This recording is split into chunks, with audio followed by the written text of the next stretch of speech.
Welcome to Footech Mitra. In today's video, we are going to see about what is psychrometric chart, the terminologies used and how to read the chart.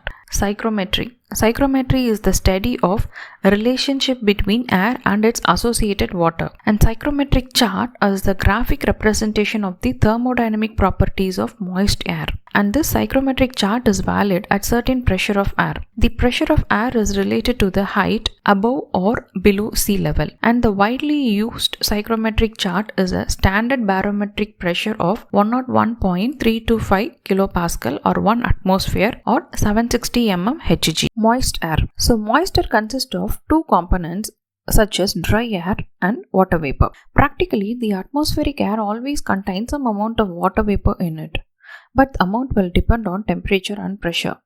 If the water vapor in atmospheric air is 0, then we call it as dry air, and if it is to a maximum, we call it as saturation. That is, at a given temperature and pressure, the dry air can hold only a certain amount of moisture.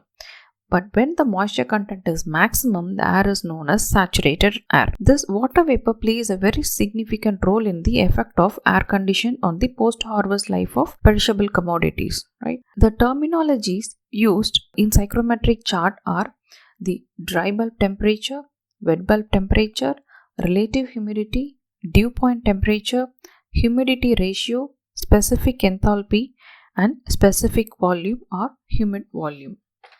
So from the slide onwards, we'll see what does these terminologies are meant and how to read it in the psychrometric chart. The first one is the dry bulb temperature, so which is simply the ambient air temperature. Whenever we denote the temperature of air, it is generally referring to the dry bulb temperature. This dry bulb temperature can be measured using a normal thermometer, just freely exposing it to the ambient air. The temperature is usually given in either degree Celsius or degree Fahrenheit or Kelvin. In the dry bulb temperature, the term dry, which indicates that the air temperature is not affected by moisture. That is, the value recorded by the thermometer will not vary with the moisture of the air. The dry bulb temperature is shown along the bottom axis of the psychrometric chart, and constant dry bulb temperatures appear as vertical lines in the psychrometric chart. So these are the vertical lines that indicates the dry bulb temperature. Next is wet bulb temperature. It is the air temperature measured after the thermometer tip is completely covered with moist cloth over which the air is passed. Air near this moist cloth absorbs the moisture and gives up heat to the atmosphere. Thus it reduces the temperature, so the temperature will be less than that of the dry bulb temperature. So this temperature is the function of ambient air temperature and relative humidity. It says how much amount of water vapor that the atmosphere is able to hold at certain weather conditions. For your precise understanding, let us take two thermometers. Okay, one is an ordinary thermometer which notes the dry bulb temperature of the product. Okay, air. Let us take the dry bulb temperature as 35 degrees Celsius. Okay. Another thermometer tip is covered with the wet cloth. So when the atmospheric air hits the wet cloth, the moisture evaporates and creates a cooling effect, which is called as evaporative cooling, which we'll see as a separate video. Okay. So once the complete evaporation of moisture happens, the temperature drops down, which denotes the wet bulb temperature.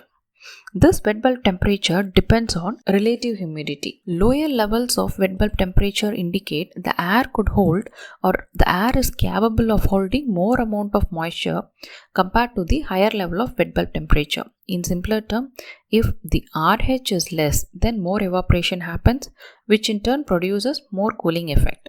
Thus, wet bulb temperature will be much lesser value. In case of 100% relative humidity, that is, if the relative humidity is 100%, then dry bulb temperature and wet bulb temperature will be the same. And the wet bulb temperature is shown as the diagonal line in the psychrometric chart.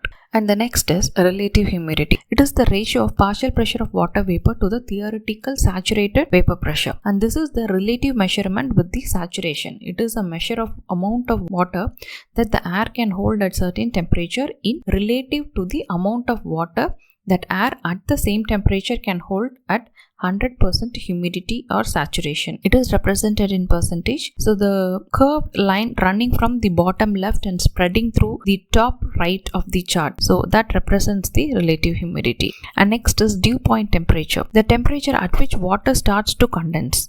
That is the temperature at which air cannot hold further moisture content. That's why it starts to condense. Dew point temperature is determined by moving from a state point horizontally to the left along the lines of constant humidity ratio until the upper curved saturation temperature boundary is reached. Okay. The next is humidity ratio or specific humidity.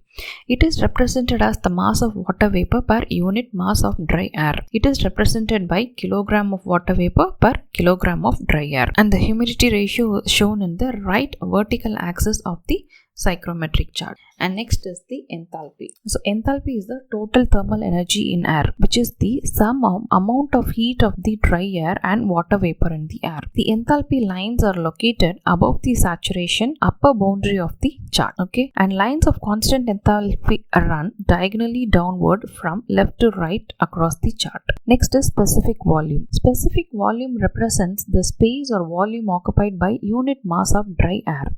It is represented by meter cube per kg and it is the inverse of density. Specific volume is shown along the bottom axis of the psychrometric chart along with the constant volume lines slanting upward to the left. And this is the psychrometric chart for your reference. Hope you got some clarity about the psychrometric chart terminologies and how to read the chart. Kindly comment what are the other topics you would like to know. Thank you. Thanks for watching my channel. If you like the video, kindly comment and share with your friends and don't forget to subscribe.